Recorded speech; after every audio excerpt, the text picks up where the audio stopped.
Good day, ma'am. This is Jennifer Rivera from BSE 1-2. This is the structure of globalization. What is globalization? It's the spread of ideas, knowledge, information, goods, and services throughout the world. In business, the term refers to the use of free trade, the free flow of capital among countries, and easy foreign resources including labor markets, the tailor of returns and benefits for the common good. Academic literature commonly subdivides globalization into three major areas: economic globalization, cultural social globalization, economic globalization. One of the most frequently mentioned in the media in economic globalization.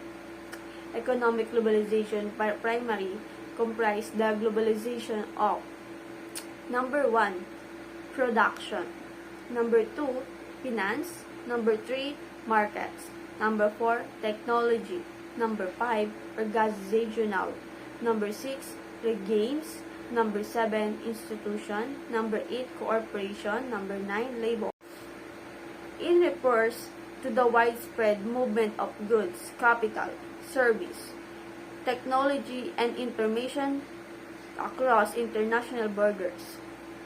It is associated with massive amount of financial trade on various stock markets on daily basis under the label New Economy. In order to monitor the economy, the three economic institutions were created. Number 1, the International Monetary Fund or IMF will be in charge to overseeing international monetary system. Number 2, the International Bank of Construction and Development or YB. Initially provided loans for European reconstruction but later expanded its operation to include 3, the General Agreement on Traffic and Trade, renamed the World Trade Organization in 1992, will be in charge of overseeing multilateral trade agreements. Cultural organization refers to the transmission of ideas, meaning, and values across national borders. Number 1, migration is an important aspect of cultural globalization. This process has been going on over centuries, with military conquest, missionary work, and trade spreading languages, religion, beliefs, and values. Number 2, food is the most obvious example of cultural organization. Food assumptions is an important aspect of culture, and most societies around the world have been diet unique to them. However, fast food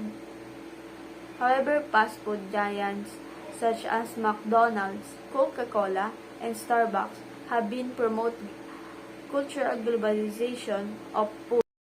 Number 3, sports. Sport is another really obvious example of cultural organization. All international sports events, most notably the World Cup and the Olympics, which is bringing millions of people together in shared, truly global experience. Detraditionalization. Anthony Giddens agrees in his Class A 1999 text, Runaway World, that one consequence of globalization is detraditionalization, in which people questioning their traditional beliefs about religion, marriage, gender role, and so on. Global risk consciousness. According to Ulrich Beck 1992, a fundamental feature of globalization is the emergence of a global risk consciousness, which emerge as a result of shared global problems that threaten people in multiple countries. Examples: threat of terrorism, international anti-war, the threat of global pandemics, the rise of organized crime founded, primary thought international drug trafficking, the threat of planetary meltdown due to global warming. Political globalization.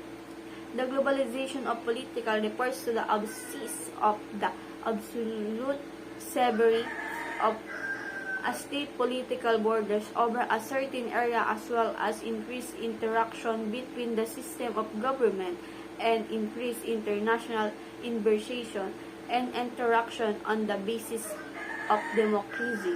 Non-government organizations. Here's the example of political globalization. Number 1, NATO. NATO, the North Atlantic Alliance, also known as the North Atlantic Treaty Organization, is an intergovernmental military alliance of 30 member states, 28 European and 2 North American. Advantages of political globalization. Number 1, establishment of international norms. When nation-states sign treaties with international bodies, it's an agreement to operate within a set of norms and standards that all signatories will adhere to. Number 2, ease of movement. Often political agreement between nations lead to the relaxing of the movement of labor across boundaries. This can lead immigration opportunities of million people. Disadvantage. Number 1, loss of power of nation-state level.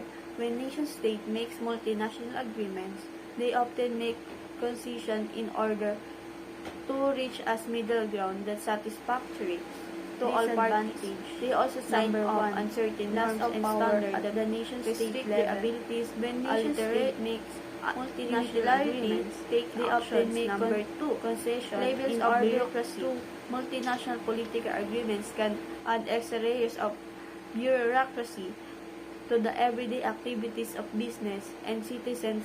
For example, many political agreements in place the standard that you need to back off before sending of products to markets.